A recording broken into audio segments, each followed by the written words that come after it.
Welcome back, everyone. I'm Carrie Collins. This is Life Renovations Week 15. This week we're going to talk about something really important, the law of growth. Also a little bit about building insight, a really cool lesson on how your body works, and some easy diet choices regarding condiments. So this lesson is about the law of growth.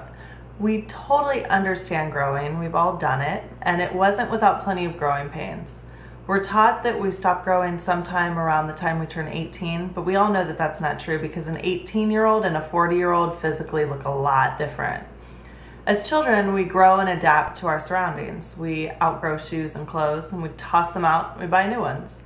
We get older and we move out of kindergarten and we go into first grade, and we trade our old books and we get new ones. We leave our homes, we go off to college, and we make our way into the world, and we trade out our crappy apartments and we get fancy homes. Each step of the way, growth is about leaving something to gain something new. So this week's lesson is about how to continue growing in a way that will help you pursue your life's purpose. Now first, we know that there are natural laws in the universe.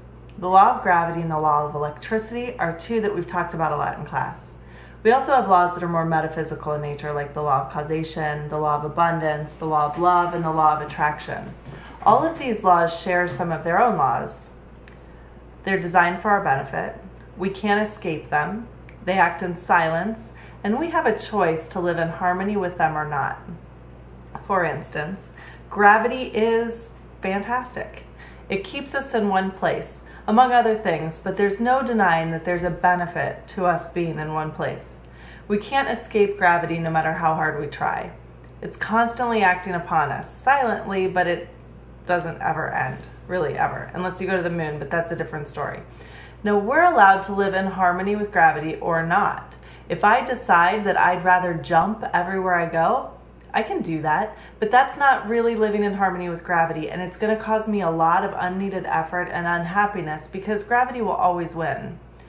Now, some of the laws of this course are the same. For instance, the law of causation says that every effect has a clear and definite cause.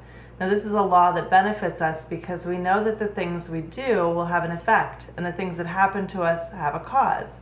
This happens without fail, and we can't escape this law. We also have the choice to live in harmony with the law of causation, and if we decide not to, it can cause confusion and chaotic feelings in our lives. So the secret to happiness is finding harmony with all of these laws. Now, the law of growth is one of those laws that can make you really unhappy if you don't find harmony with it. So what is growth? Is it getting taller? Yeah. Is it starting a business? Sure. Is it learning something new? Of course. It's all of these things, but these things are totally different. So what is growing, really? It's the process of exchanging old things for new things. When you grow as a child, you build new cells. They're growing like crazy. You get bones and skin and hair, and you're growing. But you also get new experiences and lessons and movement and personality traits. You leave your old stuff behind and you take on the new. You shed the old cells and you build new ones. You stop crawling and you learn to walk. As an adult, it's no different. When you leave a job, you leave the old and you take on something new. When you start a business or you go to college, it's all about leaving the old stuff and starting something new. Now, this is real growth. But when we come into difficult times, we're refusing to live in harmony with the law of growth. We're refusing to toss what we don't need or refusing to accept what we do need. A bad relationship, an environment, or a job, those are only nouns. It's a person, a place, or a thing. The part that makes it bad is the inability to get rid of the things you don't need or the refusal to accept what you do. So you feel stuck. How do you grow and find happiness? Well, you have to find purpose. You can only consciously control your life if you find the purpose of the things that you're attracting to you and only keep what you need to keep growing. Your ability to find purpose, keep the good, and throw out the rest determines the degree of your happiness. Growth happens through exchanging the old for the new, and we can only receive when we give. This is how change happens. We can't get what we don't have if we're clinging to things that should be in the past. Sometimes we're so scared to let go of something that we can't move forward. Sometimes it's obvious, like I had a friend who stayed in my college town after graduating and worked at the bar, even though he was totally well equipped to make it in the real world. He was just scared to leave. Sometimes it's not so obvious, like some of my other friends who just continue getting degrees after degrees after degrees because they're not really sure what life is like outside of academia. Sometimes hanging on and feeling stuck can look like success. But regardless of the degree, the only way to continue growing is to accept that to change, you have to let go of the old and accept the new. When you start this process of change, you'll start attracting the new things that will fuel you. Just like a tree planted in the ground, we're only able to attract and absorb what we need to grow, no more and no less. It's common to feel really scared as you change that you won't have enough to support yourself. And as you reach for higher planes of existence, you'll learn to pick out what you need, attract it, and absorb it. This doesn't come from the ethers, and it's not luck, and it's not winning the lottery. It comes from your ability to toss what you don't need, accept what you do, and think clearly enough to know the difference. The more exact you can be about what you require, the stronger the attraction is for you to get it, and then growing becomes really easy. All of our life experiences, even the biggest challenges, come to us for our own benefit. We absorb the wisdom we receive and gather tools to grow even more. We gain permanent strength proportional to the degree of effort we use to overcome obstacles. Everything is a lesson. When you realize this as a fact, you'll see that the amazing things that happen to you and the worst case scenarios are all there to make you bigger and stronger. You're never a star, but you're also never a victim. You're a student. And as long as you can find purpose in every experience, you'll continue learning and growing. The second part to the law of growth is that once you find the purpose of any life lesson, you have to turn your thoughts into action. Now, thoughts are given life when you attach controlled emotions to them. A thought with no emotional attachment just won't take life. It just floats away. Thoughts with heavy emotions will start to take on physical form. The quality of your emotion will reflect on the quality of the form. So you have to be really careful about what quality of emotions you're attaching to your thoughts. The highest quality of emotion is love, and love gives life to your thoughts and attracts them to the things they need to grow.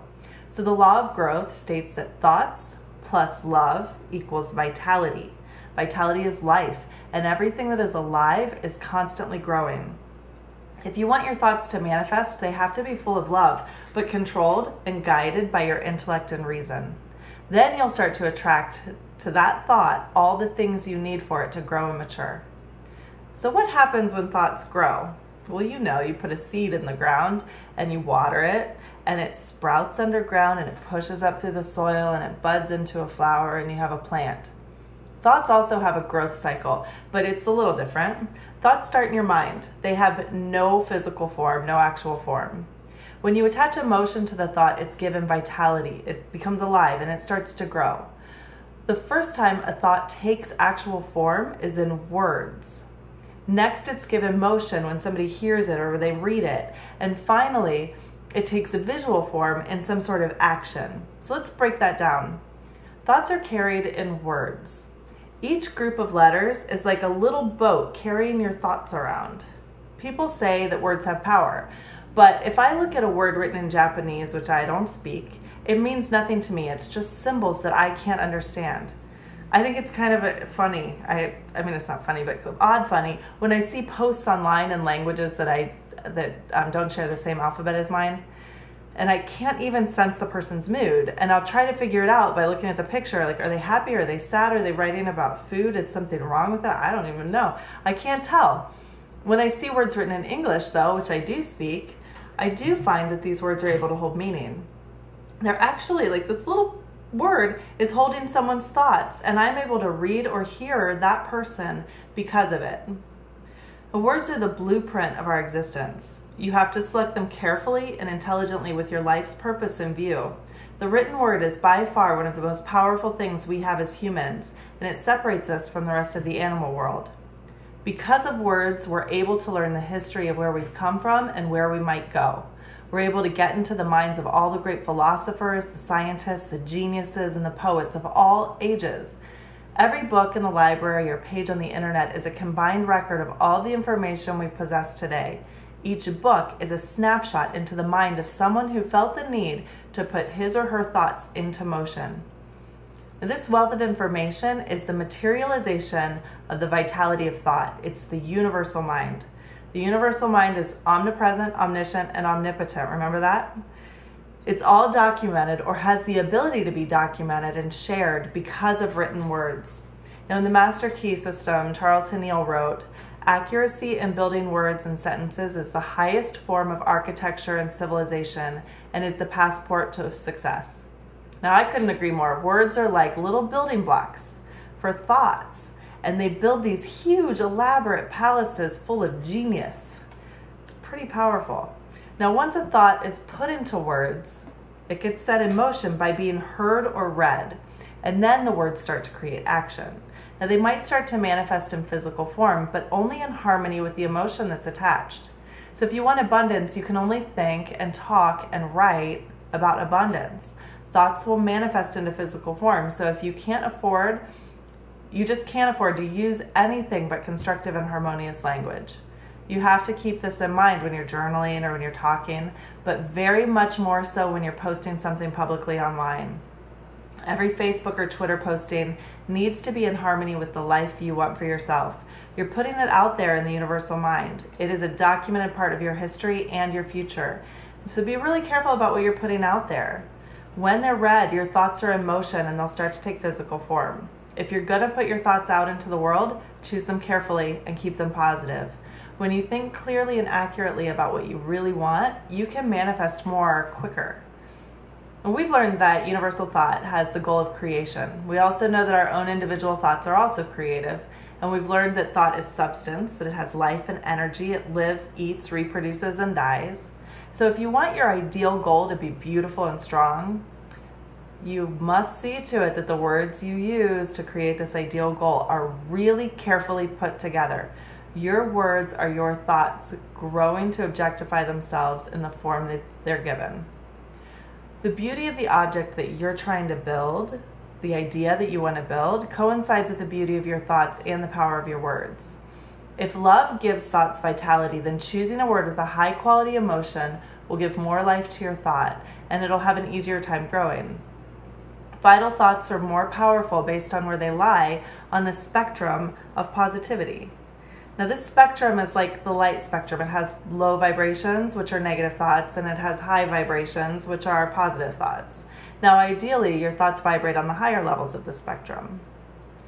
This spectrum is sometimes a difficult concept for people to understand. Now, everything has two sides, like love and hate, wealth and poverty, warm and cold, light and dark, yin and yang.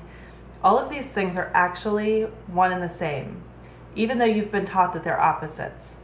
Like, you can turn on a light and what you get is less darkness. But a room with one light bulb is dark next to a room with 7 light bulbs. Midnight in Chicago is lighter than midnight in Montana. The same goes with your emotions. The idea of love and hate is just a degree on the same spectrum. I hate green peas. That's a pretty low vibration. I also hate rotten meat. I think that's a little lower on the scale, right?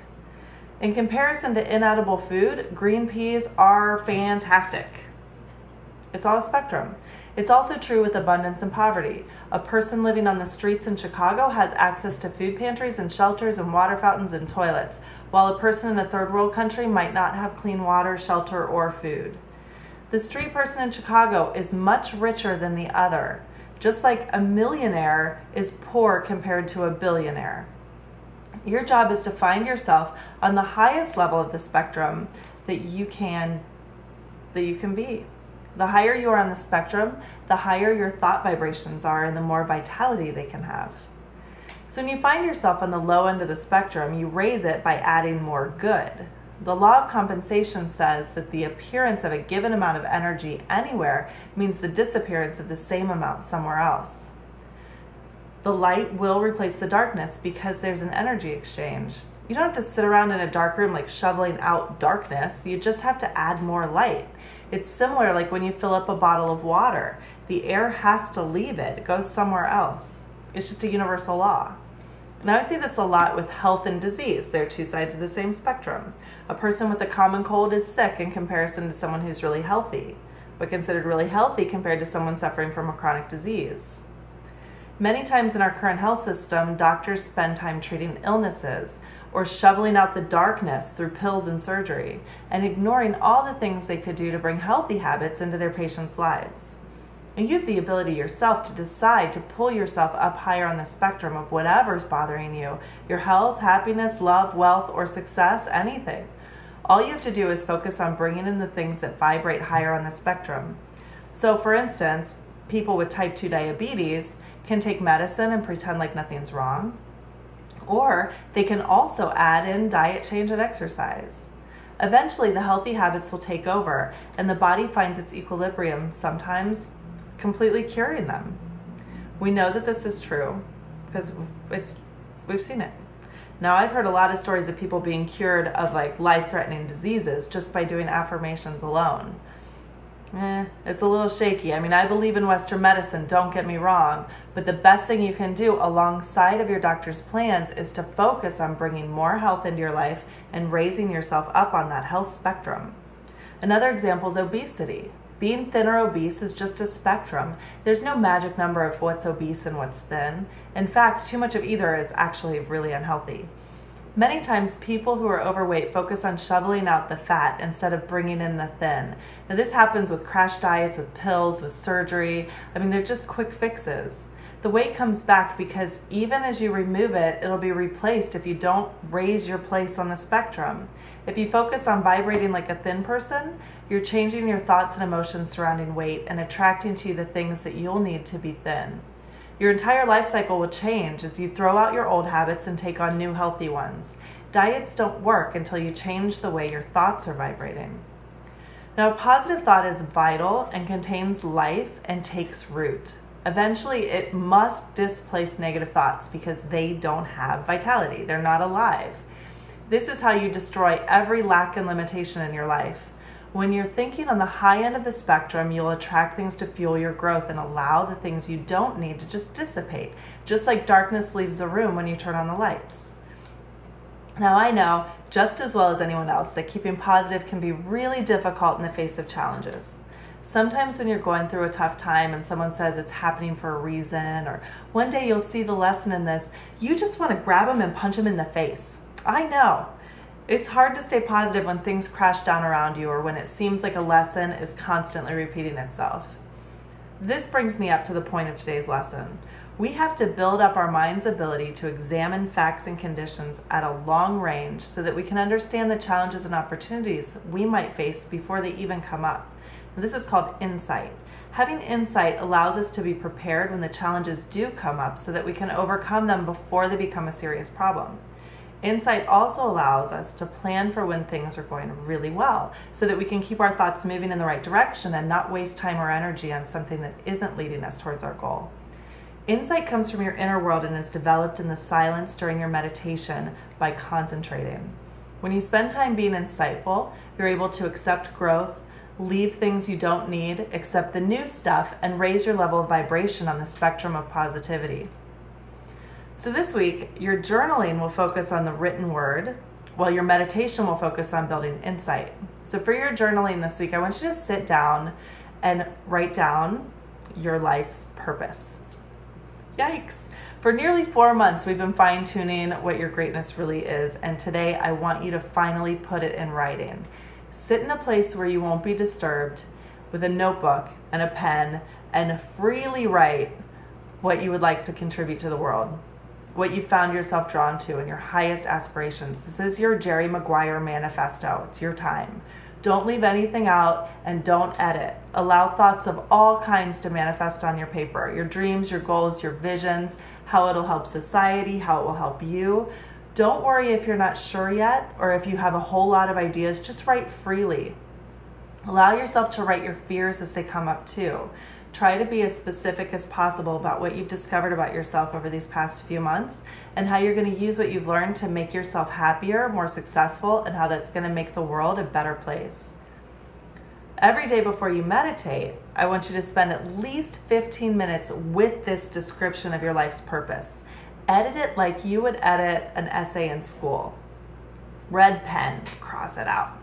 Edit it up. Make sure all your words are spelled correctly, that all your punctuation is perfect. find better words using a thesaurus. This will help you express your thoughts clearer and move them up to a higher level on the emotional spectrum. Try to use action verbs instead of the verbs to be. Make it as beautiful as possible. Include descriptive adjectives that bring beauty and power to your prose. And as you edit, rewrite all of your fears into opportunities. How can you be ready for any obstacles that cross your path? Write how you are more powerful than your fears. In writing your life's purpose with clarity, exactness, power, and beauty, you're giving more vitality to your thoughts. Remember, the law of growth is that thoughts plus vitality equals love, and this is the path to greatness. So every day, sit down, try to fine-tune this even more. Even if it's 15 minutes a day, read it out loud to yourself, make changes. Even if it seems like it couldn't get any more radiant, make it like ooze with sunshine. Work really hard on this. It's your life's purpose. It's kind of a big deal. After you've taken some time writing, I want you to finish by concentrating on the word insight. Find your meditation spot, relax physically and mentally, and go into the silence. Focus on the fact that to have the creative power of thought doesn't just mean mastering thinking. Let your thoughts dwell on the fact that knowledge doesn't apply itself. The only way to apply knowledge is through your own determined and conscious effort. Remember that knowledge unused has no life, it just dies.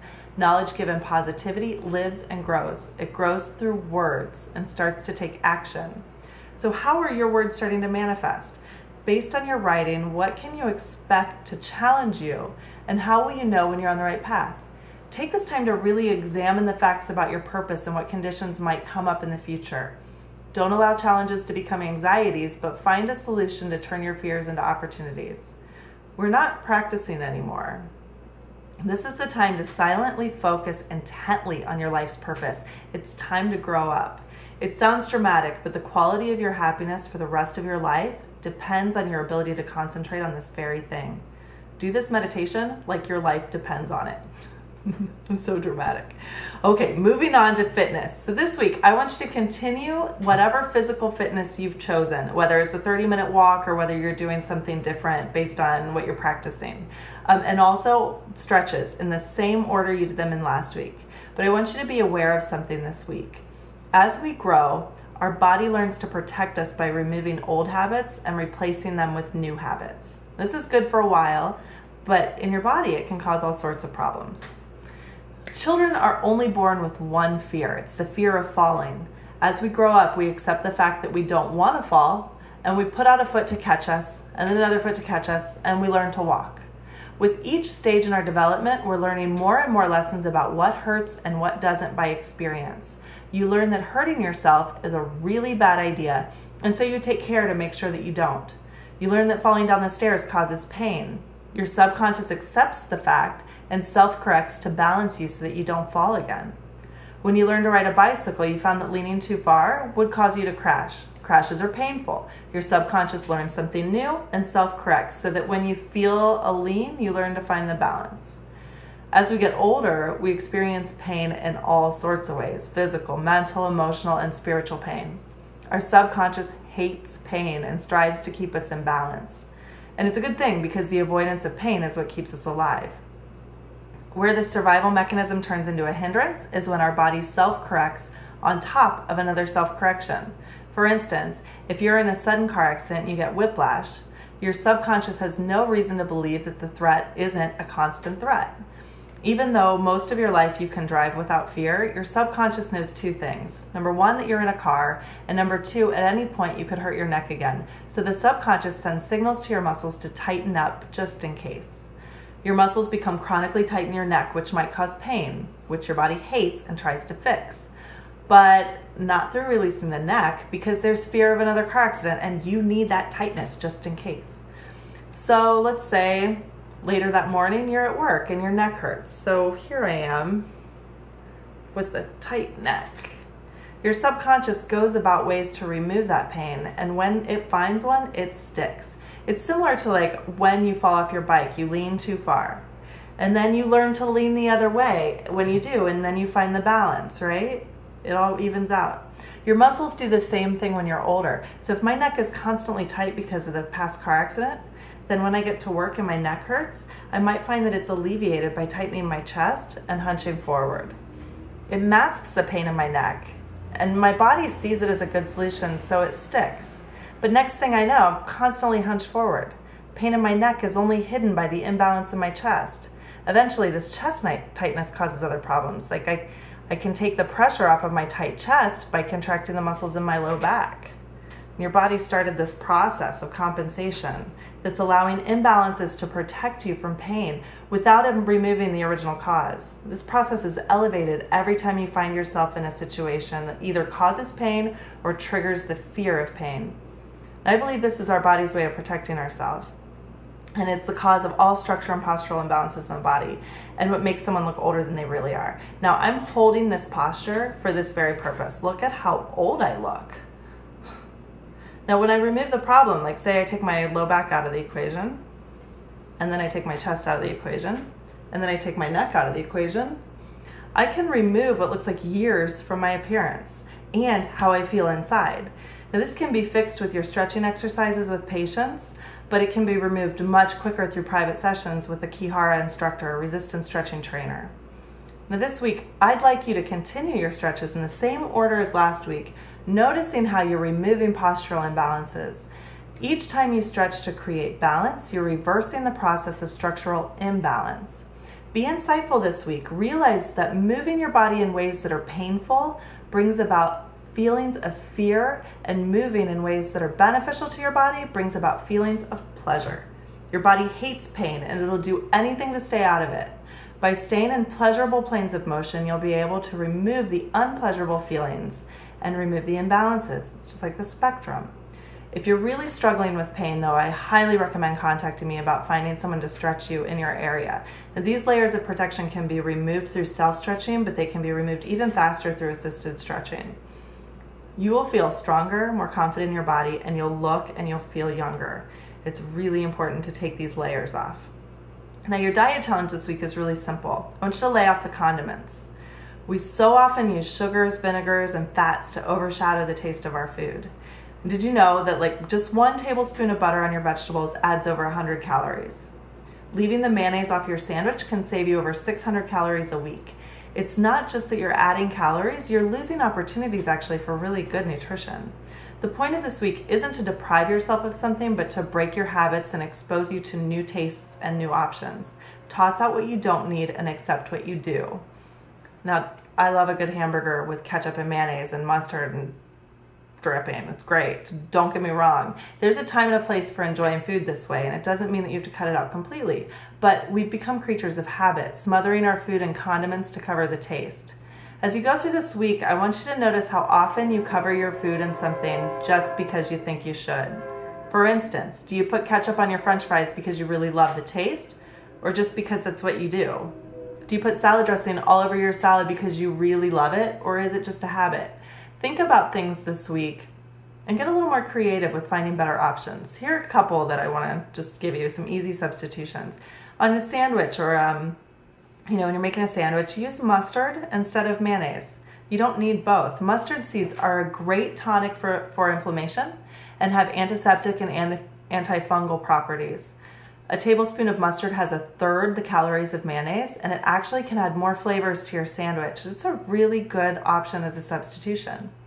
When you're making a main dish, you can skip the heavy sauces by having fish or chicken with just vegetables, salsa, or chutney of some sort. They have the ability to offset the dryness of the meat without adding all the extra calories of a sauce. Now, instead of salad dressing, you can have citrus fruit, grapes, or berries in your salad. So good. If you don't like your lettuce dry, you just crush up the berries a little bit before you put them on, and it brings out the juices. Now, I love fruit on my salads, and salad dressing actually can ruin their sweetness, so it's kind of like a necessary trade. To have both on there is really gross, and to have just fruit is really healthy, so try it. I think you'll like it. If you're making something like tuna salad, you can actually replace the mayonnaise with a good fat like avocados. Avocados are full of healthy fat and nutrients. They taste really good. You have to get over the fact that it's green because that's kind of tricky, but the flavor and the consistency are just the same. Here's a big one. Eat your vegetables plain. Really taste them. All vegetables have distinct flavors that we miss out on by smothering them in things like butter. Corn on the cob is delicious, sweet, and juicy all by itself. Where I'm from in Ohio, we literally take a stick of butter, put it out, and swirl the ear of corn on it until it's dripping with melted butter, and the butter, like there's like a cave in it where the corn was. It seems delicious, but it completely takes away from the flavor of the corn. It's really unnecessary. If I wanted to eat melted butter, I could just eat it, right? Yams also, like yams and sweet potatoes, we tend to put like brown sugar on them. They're already so sweet, they don't need anything else. And by all means, no cheese on your broccoli. Leave it off. It's so good all by itself. When cooked properly, the sugars and the starches in your vegetables present themselves with really amazing flavors. I think you'll be surprised at how much you like vegetables once you actually start tasting them. Also, taste your food before you salt it, especially when you're at a restaurant. Many times foods are already seasoned, they don't need that extra boost, but we get into the habit of always salting before we eat. You can save yourself from overindulging in sodium this way. And lastly, if you drink coffee, leave the milk and the sugar out of it. If you're afraid to drink it black, try adding cinnamon. Cinnamon has a lot of great health benefits, including helping to regulate your blood sugar. And also, if you're drinking coffee black, you're saving all those calories, but you're also not as likely to drink as much coffee during the day, which means you can drink more water, which is also really good for you. So your challenge this week is to appreciate your food for what it is. Be willing to grow by removing the things you don't need and accepting the things that will fuel you better. Eat things plain and see what you really miss and what you don't. This is a big week. It's time to grow up. Take this week to really think about how you're growing, what words you're using, and where you lie on the spectrum of positivity. I know I just said it, but this is a really big week. You're writing down your life's purpose. You owe it to yourself to spend the time really fine-tuning. So I really want you guys to enjoy this week. I think it's killer. It's going to be awesome. Okay? So take the time and really sit and work. Work on it like you're writing your college thesis. I mean, edit like mad. All right? So we're going to go ahead and wrap it up today. If anybody has any questions, you can go ahead and throw those into the chat. But if anyone needs to log off now, feel free to do that. And if you are on the chat, go ahead and give me a shout. Let me know if you have any questions.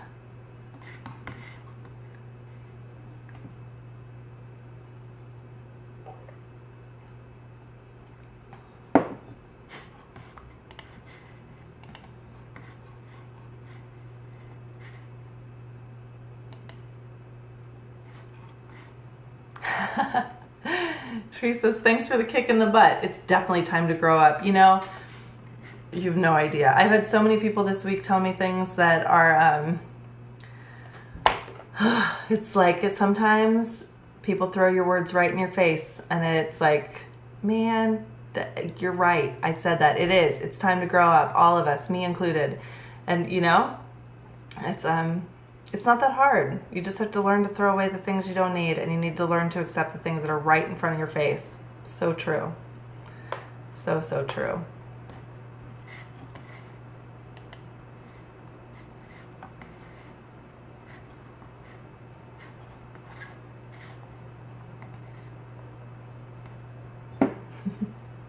So do we have any questions, or are you guys just ready to dive right in? Get to it.